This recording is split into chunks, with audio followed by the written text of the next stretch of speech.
नमस्कार साथियों, स्वागत है आप सभी का एक बार फिर से आविष्कार आईएएस एकेडमी पर। मैं इंजीनियर लोकेन चौधरी आप सभी का स्वागत करता हूं। दोस्तों, आज हम एक ऐसी घटना पर चर्चा करने जा रहे हैं जिसके बारे में पूरे देश में चर्चा है और ये एक बहुत ही दुखद घटना है। भारत के 2 एयरफोर्स के जवान शहीद हुए हैं। राजस्थान चुरू जिले में एक एयरक्राफ्ट के क्रैश होने के कारण ये घटना घटित हुई और इसमें सारी चीजें जो निकल कर आ रही हैं, वो सबसे बड़ी चीज ये है, जो एयरक्राफ्ट है वो बहुत ज्यादा उस पर क्वेश्चन मार्क लगाए जा रहे हैं कि क्या ये एयरक्राफ्ट इस समय यूज करना सही है या गलत है। और भारत, क्योंकि लगातार कई घटनाएं इसकी घटित हो चुकी हैं, तो आज इस सेशन में हम पूरी तरह से ये देखने जा रहे हैं, ये समझेंगे कि भारत इन जो एयरक्राफ्ट्स का यूज कर रहा है, जिसका नाम है जगुआर एयरक्राफ्ट, कॉम्बैट एयरक्राफ्ट है, एक लड़ाकू विमान है जिसका आजकल ट्रेनिंग सेशन में काम में उपयोग में लिया जाता है। हालांकि पहले ये इंडियन एयरफोर्स की एक रीढ़ की हड्डी रह चुका है, काफी समय तक इसका यूज किया जा रहा है। तो इस सेशन में हम समझेंगे कि ये जो प्रक्रिया है वास्तव में क्या कोई तकनीकी कमी के कारण या फिर जो ह्यूमन एरर है उसके कारण ये घटना घटित हुई है। इन सारी चीजों के बारे में बात करेंगे। सबसे पहले आपको जो सूचना है वो बता देते हैं कि किस तरीके से ये घटना घटित हुई। देखिए, सभी जगह 9 जुलाई को यानी कल ये घटना घटित हुई थी दोपहर में। तो उसके बाद से सभी पेपर्स में, सभी न्यूज चैनल्स पर ये घटना छाई हुई है और हमारे 2 जवान जो हैं इसमें शहीद हो गए हैं और ये अपने आप में बहुत एक दुखद घटना है। अच्छा, यहां हम बात करें कि जैसा कि यहाँ पर भजनलाल शर्मा जी जो कि सीएम है राजस्थान के, इन्होंने इस घटना पर शोक व्यक्त किया है और इन्होंने पूरी तरह से जो भी संभव मदद हो सकती है, वहां पर रेस्क्यू सिस्टम जो भी हो सकता है, उस सब के लिए पूरी कार्रवाई सरकार ने शुरू कर दी है। सारी चीजें ये ठीक है, लेकिन जो मेन जो चीज है कि ये घटनाएं बार बार घटित क्यों हो रही हैं। इंडियन एयरफोर्स की तरफ से भी यहाँ पर एक ट्वीट किया गया और इन्होंने बाकायदा इसमें बताया कि भाई 2 पायलट जो हैं हमारे क्या हो गए, शहीद हो गए हैं। लेकिन और साथ में लिखा IAF deeply regrets the loss of life and. देखिए, यहाँ इंडियन एयरफोर्स ने कहा कि भाई हम गहरी संवेदना व्यक्त करते हैं जो 2 हमारे जवान शहीद हुए। लेकिन सर, इसमें एक चीज सोचने वाली है कि ये घटना पहले भी घटित हुई है, तो उससे आपने सबक क्या लिया? क्या भारत के जो जवान हैं उनकी जो जान है वो इतनी सस्ती है? एक जवान को तैयार करने में जो हमें जितना समय लगता है, जितना उन जवान पर हम पूरी जो भारत सरकार की या फिर पूरे देश की जो पूरी जो एक तरीके से कह सकते हैं कि आशाएं जो होती हैं, एक्सपेक्टेशंस जो होती हैं, उनको तैयार करने के लिए, और वो जवान अपनी पूरा जीवन जो है उसके लिए समर्पित कर देता है, माँ बाप समर्पित कर देते हैं, तो उनकी जान को आप इतने हल्के में नहीं ले सकते। आपकी संवेदनाएं ठीक हैं, लेकिन क्या पिछले जितने भी घटनाएं घटित हुई उनकी कोई कमेटी बैठी, उनका कोई किसी भी तरीके से रिजल्ट आउट हुआ? क्या आपने इसके लिए सबक उठाए? ये सब चीजें क्या है, संदेहास्पद हैं। तो इन पर अब बहुत ज्यादा चर्चाएं हो रही हैं और यहां पर हम बात भी करेंगे कि जगुआर एयरक्राफ्ट के गिरने के कारण क्या हो सकते हैं। देखिए, वैसे तो इस पर कोर्ट ऑफ इंक्वायरी बिठा दी गई है, तो पता तो उसी से लगेगा कि वास्तविक कारण क्या था। लेकिन सबसे बड़ी बात यह है कि ये सब चीजें ओपन भी नहीं की जाती। इंक्वायरी आप बिठाते हैं, लेकिन इंक्वायरी में जो रिजल्ट आते हैं उनको ओपन नहीं किया जाता और फिर उसमें सुधार करने की जो गुंजाइश होती है वो सुधार दिखते नहीं है। तो इन सब चीजों को यहां पर हमें देखना है। अब देखिए, भजनलाल शर्मा जी ने गहरी संवेदना व्यक्त की है, इंडियन एयरफोर्स ने व्यक्त की है।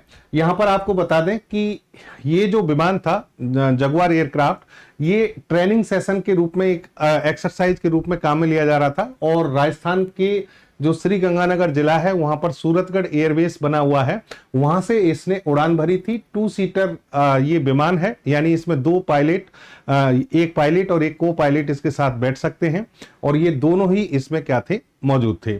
लगभग 160 किलोमीटर की दूरी पर राजस्थान के ही चुरू जिले में जाकर ये क्रैश हुआ और वहां इतना समय पायलट और को पायलट को नहीं मिल पाया कि वो इसे इजेक्ट कर पाए, बाहर निकल पाए, और उन दोनों की यहां पर क्या हो गई, मृत्यु हो गई। यानी हमारे एयरफोर्स के 2 जवान शहीद हो गए। और इस तरीके से शहीद होना ये थोड़ा सा दुखद है। देश पर मर मिटने के लिए हमारे जवान हर समय तैयार रहते हैं, लेकिन इस तरीके से हमारे जवानों की मृत्यु हो जाए, ये अपने आप में बहुत ज्यादा दुखद है। चलिए, यहां पर दोस्तों जो दो जवान हैं, पहले हैं लोकेंद्र सिंह सिंधु, ये हरियाणा के रहने वाले हैं, स्क्वाड्रन लीडर के तौर पर काम करते थे, और ऋषिराज सिंह देवड़ा ये फ्लाइट लेफ्टिनेंट थे। इन दोनों की यहां पर मृत्यु हुई है, यानी ये शहीद हुए हैं। चलिए, अब यहां सवाल उठता है कि जगुआर एयरक्राफ्ट जो है इसका पहला क्रैश नहीं है, ये पिछले 5 महीने में लगातार तीसरा क्रैश है। देखिए, 7 मार्च अंबाला हरियाणा में यहां पर एक क्रैश हुआ, फिर उसके बाद 2 अप्रैल को जामनगर गुजरात में एक क्रैश हुआ, और अभी लेटेस्ट 9 जुलाई को क्रैश हुआ। यहां अगर हम बात करें, यहां पर तो 2 जवान शहीद हुए। इससे पहले की हम बात करें तो जो 7 मार्च 2025 को हरियाणा के जो पंचकुला में वायुसेना का जगुआर जो ट्रेनिंग सेशन के दौरान क्रैश हुआ था, उसमें जनहानि तो नहीं हुई थी, लेकिन ये पूरी तरह से हमारा विमान जो था वो नष्ट हो गया। इसके बाद अप्रैल 2025 में गुजरात के जामनगर में जो क्रैश हुआ, उसमें हमारे एक पायलट की मौत हो गई थी, यानी वो शहीद हो गए, और दूसरे जो है वो गंभीर रूप से घायल हो गए थे। सवाल ये है कि जगुआर एयरक्राफ्ट के साथ ये घटना बार बार क्यों घटित हो रही हैं, और क्यों हमारे जवानों की जो जान है उसको दांव पर लगाया जा रहा है। तो दोस्तों, कुछ कारण जो है, मैंने जब इस पर रिसर्च की, इस पर पता किया कि क्या कारण है कि जगुआर जो विमान है, एयरक्राफ्ट है, वो बार बार क्रैश हो रहा है, तो उसके कुछ कारण हमारे सामने आए, वो आपको साझा करते हैं, वो बताते हैं। सबसे पहली बात है कि देखिए, ये जो एयरक्राफ्ट है, इनको लगभग 1972 के आसपास स्टार्ट किया था ब्रिटेन और फ्रेंच, यानी ब्रिटिश और फ्रेंच दोनों ने मिलकर, उनकी दोनों कंपनियों ने मिलकर जगुआर का निर्माण शुरू किया था। 1973 में ये पहले बनकर तैयार हो गया था।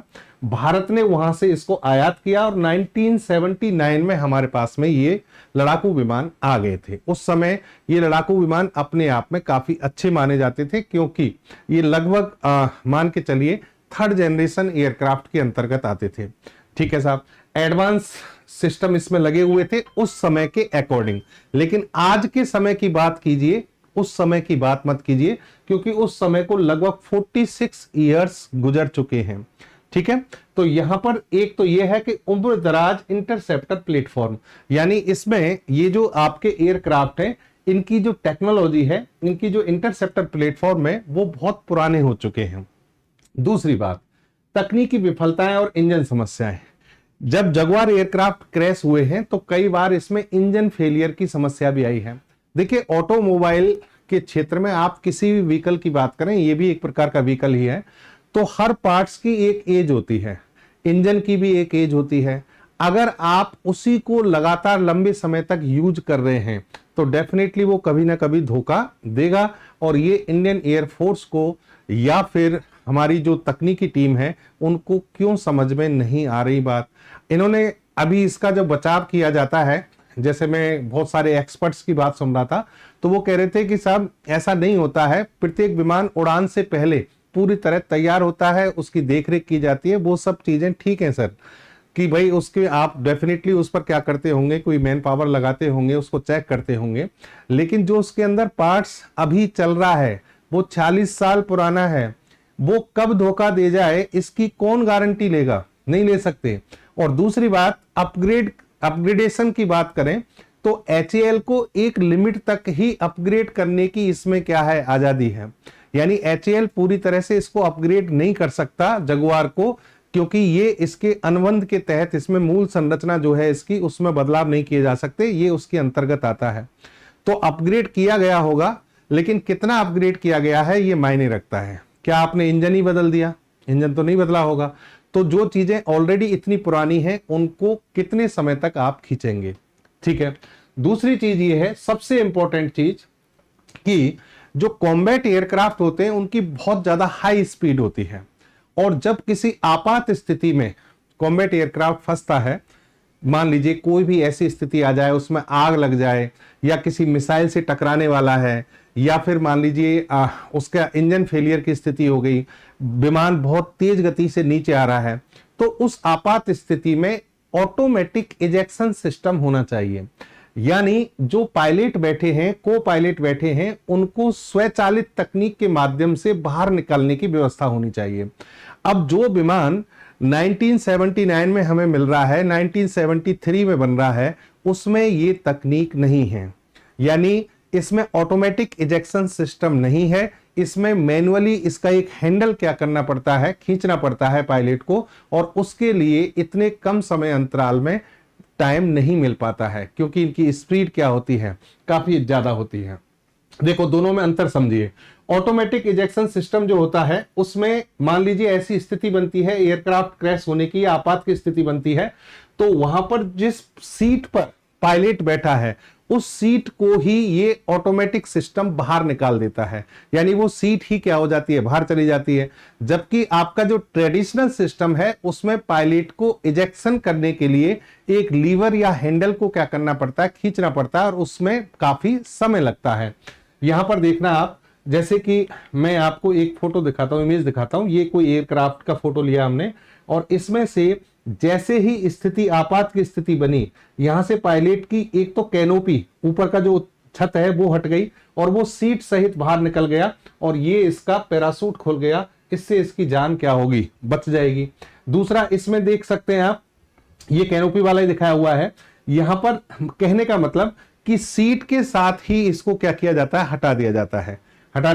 इसके लिए काम करने के लिए, ऑटोमेटिक सिस्टम, इजेक्शन सिस्टम के काम करने के लिए आधुनिक जो एयरक्राफ्ट है, मॉडर्न एयरक्राफ्ट आज के जो हैं, उनमें बाकायदा सेंसर बेस्ड टेक्निक लगाई जाती है। यानी सेंसर अपने आप ये पहचान लेते हैं कि एयरक्राफ्ट की स्पीड अचानक से कितनी गिर रही है, क्या वो सीधे जमीन की तरफ जा रहा है, क्या उसका पायलट बेहोश हो चुका है, क्या कंट्रोल सिस्टम खत्म हो रहा है।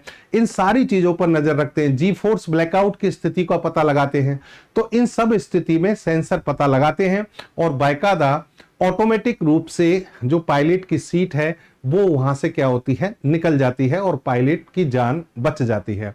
लेकिन जगुआर में ऐसी कोई व्यवस्था नहीं है, वहां पर ट्रेडिशनल इजेक्शन सिस्टम है। तो ये जब ऐसा पता है तो आप इतनी रिस्क क्यों ले रहे हैं।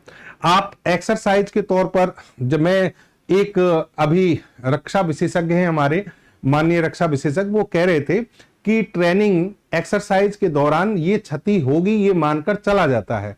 नहीं सर, नहीं चल सकते आप। ये देश की बहुत बड़ी संपत्ति है, ये जवान, इनको ट्रेन किया गया है, इनको लंबे समय से हमने देश की संपत्ति के तौर पर तैयार किया है। ये भी किसी माँ बाप के बेटे हैं।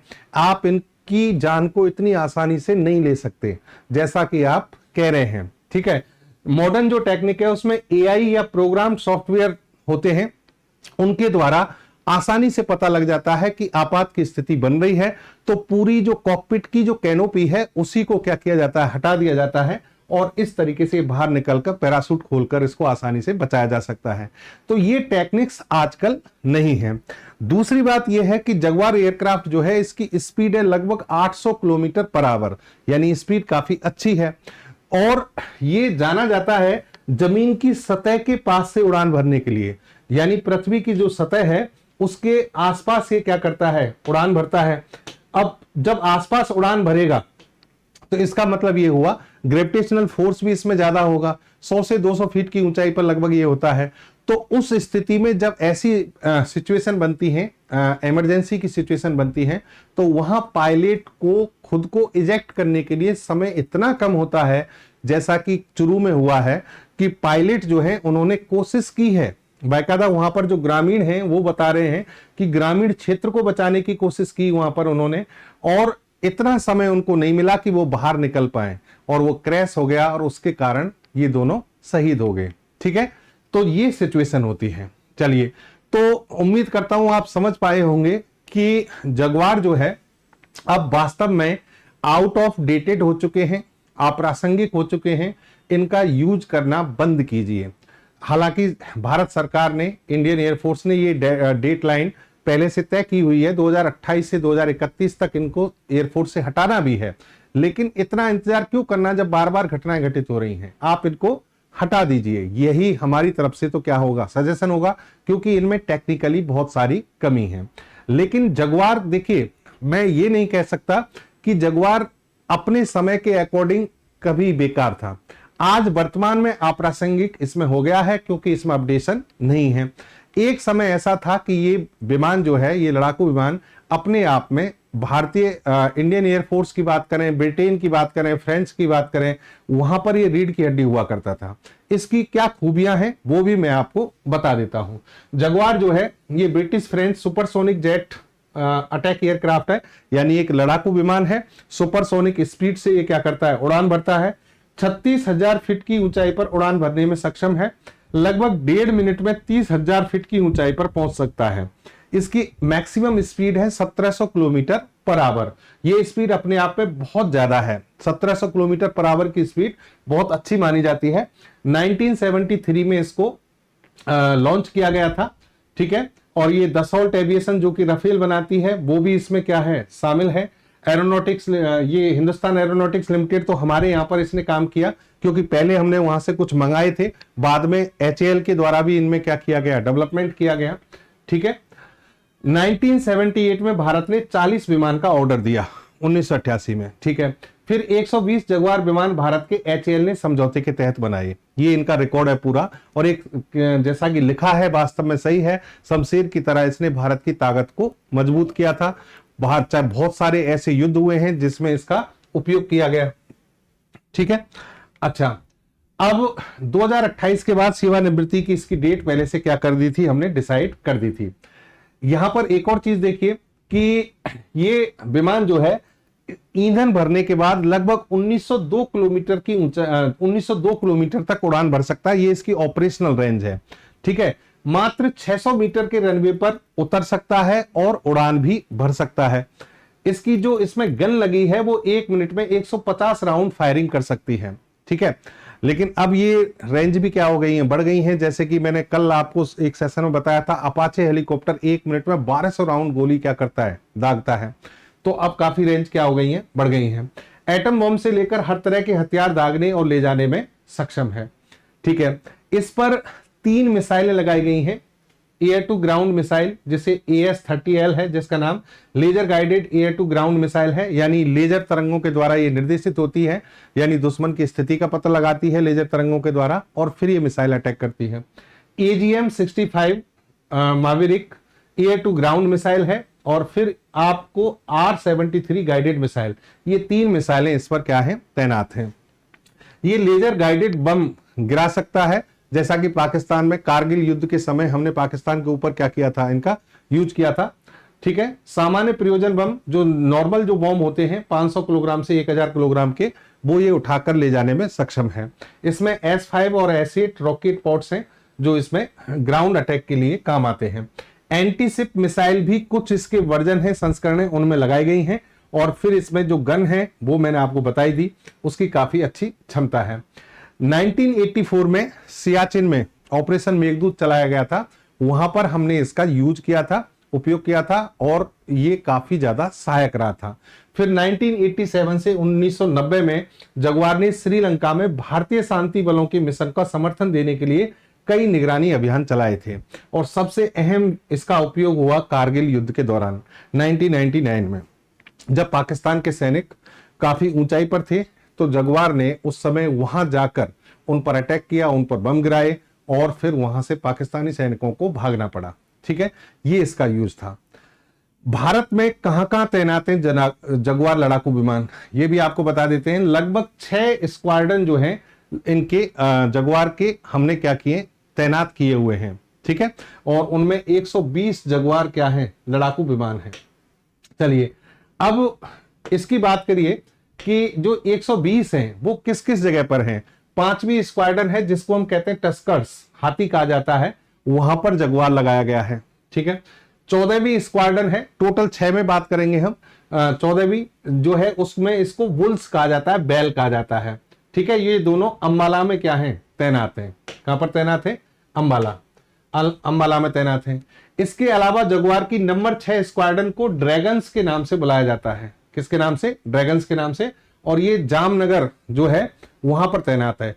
स्क्वाड्रन नंबर 224 जिसे वॉरलॉर्ड कहा जाता है और ये जामनगर से संचालित होती है। गोरखपुर नंबर 16 स्क्वाड्रन की बात करें, इसे ब्लैक कोबरा के नाम से जाना जाता है। कहने का मतलब अलग अलग नाम से ये स्क्वाड्रन जो है जानी जाती हैं और इनको तैनात किया गया है। ये जगुआर का क्या है, यूज है। लंबे समय से इंडियन एयरफोर्स इसका उपयोग कर रही है, भारत के लिए काफी काम आया है। लेकिन सर अब ये जब इनका समय सीमा समाप्त होने वाली है, जब ये बहुत पुराने हो चुके हैं, तो जल्दी से एयरफोर्स को ये सोचना चाहिए, इनको हटा देना चाहिए, क्योंकि भारतीय जवानों की शहादत जो है वो जाया नहीं जाए, इस तरीके से जाया नहीं जाए कि प्लेन क्रैश हो गया और उसमें हमारे 2 जवान शहीद हो गए। ठीक है, धन्यवाद, जय हिंद, जय भारत। उम्मीद करता हूं आपको सेशन अच्छा लगा होगा और हमारे जवानों को दिल से, तहे दिल से श्रद्धांजलि।